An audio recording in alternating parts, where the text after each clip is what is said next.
Hello and welcome back to Let's Play Dual Hearts. We've escaped the sheep stream, now it's time to check out the Dream Temple a little bit more. Yes, he is in fact the Dream Mentor. Private lesson, eh? Sounds a little sketchy. I think we'll ignore that for now. Let's get the heck out of here.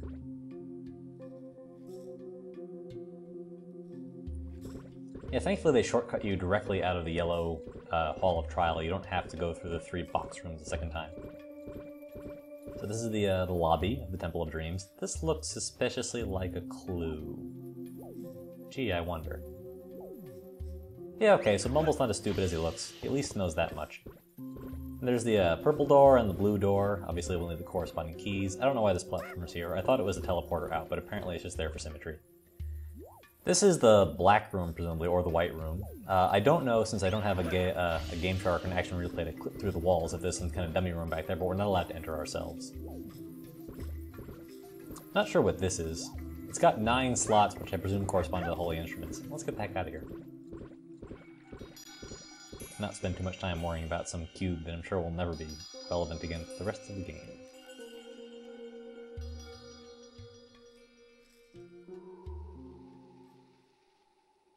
And we're out. We'll get to see Sano Island pretty soon for the first time, after spending all this time in the temple and people's minds.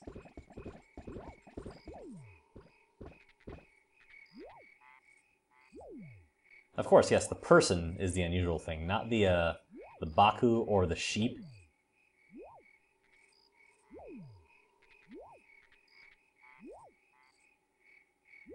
And keep in mind the ruins were closed up until just recently, and the puzzles were absurdly easy to get inside. They couldn't have been doing a very good job. Although, to be fair, we can't read the hieroglyphics, so I guess he has an advantage over us. Really? You think? Also, those things that we've been looking for keys to unlock for basically the entire game so far? Yeah, also, remember that clue we were supposed to be looking for people who are close to the temple? This guy is basically begging us to come to his tent while he's sleeping, as creepy as that sounds. And apparently our hero just blows right by and brushes him off.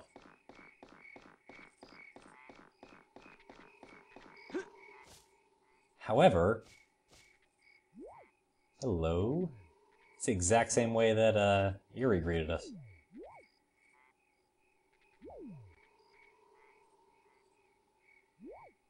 We're meeting all kinds of people today.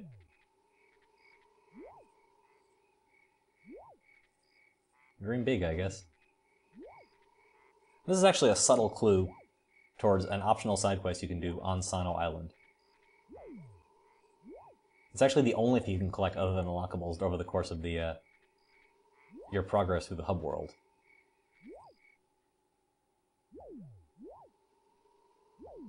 It's a little unclear what the state of the art world is in this particular universe, so I can't really evaluate if her art is good or not. Certainly her dreams are interesting, which we'll see shortly.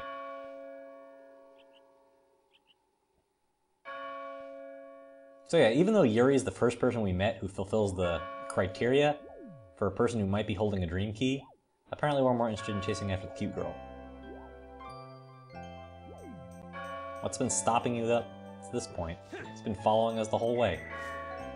So anyway, this sequence marks basically the real beginning of the game. Everything up until now has mostly been tutorial levels, and we haven't really gotten to see the full breadth of the sort of ingenuity of design of the worlds in this game. Basically, the real charm is in seeing what kind of cracked out world you're going to enter next as you continue to explore people's subconscious. And here's a little title screen, just to signify that we've gotten into the meat of the game. So if you've stuck with us thus far, you're actually going to get to see some pretty interesting dreamscapes as we continue to progress. Get some credits here. Now, it's important to note that Sano Island is in fact a bustling resort town, so between that and the fact that there's actually an active team of archaeologists exploring the ruins right now, I'm not really sure why it was such a great secret that Stompy here required explicit, advice from that guy in the opening scene of the game. Kind of leads me to believe that basically Ruin Seeker and Treasure Hunter is just not a particularly hot profession, and Stompy's one of the only people who actually bothers. Kind of makes me believe that maybe with that superhuman strength he's got putting those blocks around, he can do something better with his time.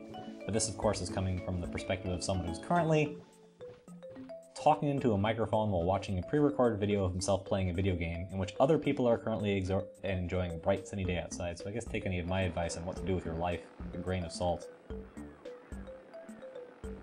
So yeah, all of this we'll get to explore shortly. I'll take you on a tour of Sano Island in the next episode. For now, our path through the game is basically quite strictly enforced.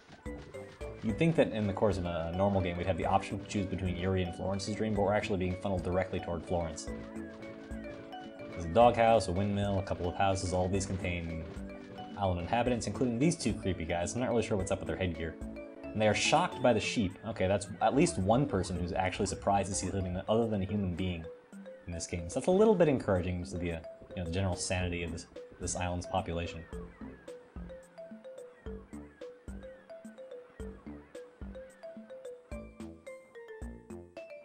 It's a nice place.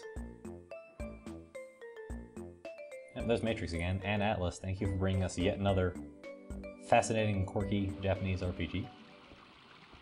I believe that clock loosely represents the real time, I should say, in terms of the flow of the game clock. There is a day-night system, and aesthetic sunrise and sunset. However, it doesn't do anything too much more other than what we see right now. There's actually basically a discrete split between day and night. Some people are asleep during the day, some people are asleep at night. Florence and Yuri are asleep during the day. I wouldn't worry too much about the sheep. He's had no problems finding us this far. Stop talking to me. I don't want to talk to you. So, well, let's go invade her privacy now that she's asleep. There's something really profoundly creepy about this sequence. And not just this part. See, there's Val. She couldn't have gotten too far, although we probably knew that. She's going to disguise herself as the hotel receptionist. It's one of those brilliant pieces of subterfuge that only works if everybody involved in the entire plan is a complete idiot, which thankfully is absolutely perfect for this scenario.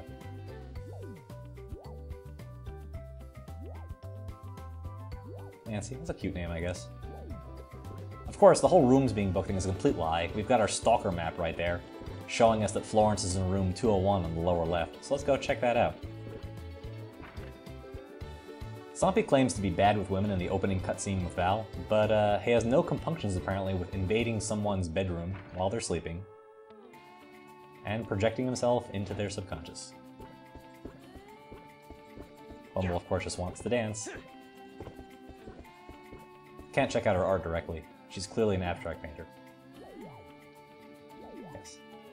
As if it wasn't creepy enough, Bumble's dialogue really just is the last straw. But we're gonna go ahead with this anyway. In we go. No one's stopping us. So yeah, about those crazy dreamscapes.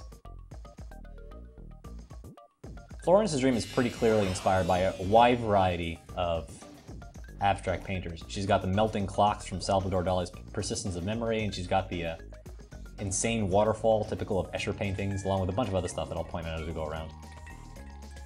And of course it's circular, but the gap between the front and the back is just wide enough that we can't just go there directly. We'll have to take the long path, even though we can see her right there. I guess let's just assume that in seeking the first, or I should say the second key, our best option is to just go look for the dreamer herself. Anyway, you know, there's a lot of fruit in painting, so there's a lot of fruit here too. And there's this thing. This is our first ability to take advantage of the unusual geometry of the area. You can knock this little sun painting sculpture up into that little hole, and there's a piece of dream energy. Let's see what else we can find. There's some rings to pick up, I'll get them. Usually these fruit hide things. For some reason that one doesn't, but almost every other piece does. It's almost like a red herring.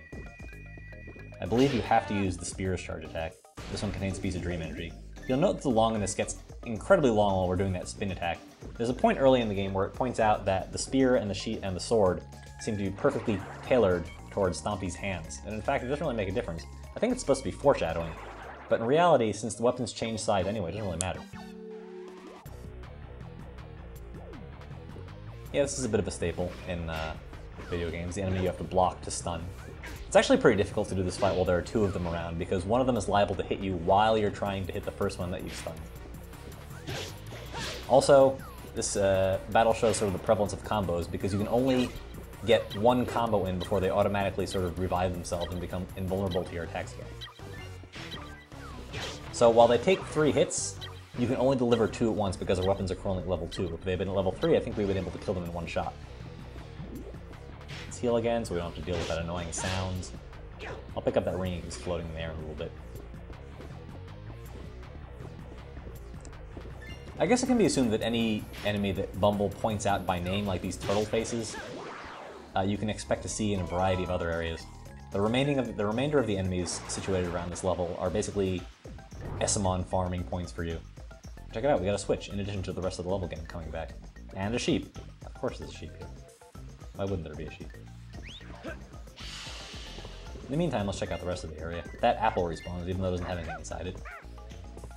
There's another switch up here, too. I forget if that was there before. Sheep. Obviously.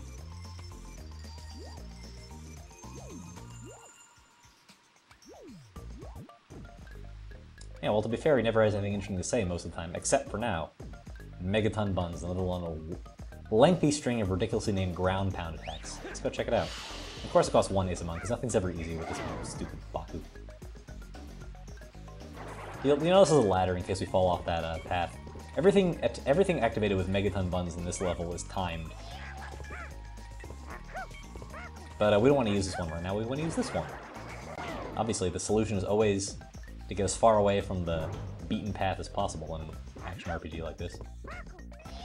Quickly move over these platforms and pick up our 5th piece of tummy. Just enough time without worrying about readjusting the camera to get back before they disappear. Nothing up here. There's a sculpture in this level that I was told had an important item on top of it, so I basically attempt to climb pretty much everything we see. Yeah, that's about what I'd expect. I wasn't really trying to talk to him, it just happens to be mapped to the jump button. Yeah, again, sort of a consequence of having the other 2 buttons mapped to action items, why most standard action games don't bother doing that. You can see something sort of hiding out to the right of the waterfall if you're paying very close attention. I think I spotted it while I stopped right there. And, okay. So these are the local enemies. They're significantly more interesting than the turtle faces. I guess they're like apple spider things or something. Honestly, I have no idea. But man, do they give a lot of Essamons, and they're basically absurdly easy to kill. I really would grind here, but I'm, again, trying to have the progression of the weapons over the course of the game be as natural as possible. Here's one more. Another optional bun switch. I'm going to switch to Stompy here because I really need the precision control, but as it turns out this comes back to bite me because I really need to be moving a little bit faster. Okay, now we've got 5 pieces of jewel containers. Really the worst thing that happened was that I fell off there because that was the only thing that stopped me from making it back to the main level before I fell off. And here we are back at the start. Annoyingly enough, everything that you fall off of in this game puts you right back at the start, so I had to sort of cut us back to exactly where we were before, on the other side of the little clock thing. Now we've got another combat with turtle faces.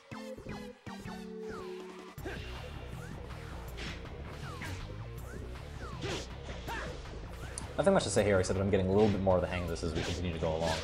You notice on the minimap that the horizontal, on the lower left, the horizontal sort of breadth of the level is much, much shorter than the vertical length, but it has to be compressed quite a bit, so it's actually pretty hard to see how far you're progressing in the game. Again, thanks to the awful lock-on, which is nerfed up until the 2nd stage of the game, I have an incredibly difficult time finding the second turtle face. Yeah, even the charge attack doesn't kill it. See, they have a face on the back of their shells, which is actually kind of creepy. I guess it's kind of hard to see until just there. I don't know why they show you that fruit. It doesn't actually do anything. I think at some point I started to see if I could climb up and smash it, because there's stuff in all the other fruit, but so the only thing to do is hit the switch.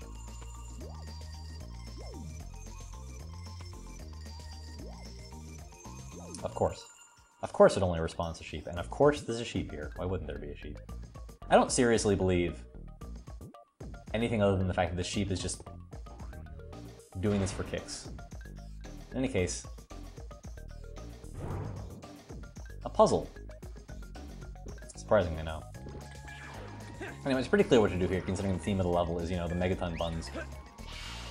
Let's smash these 3 switches.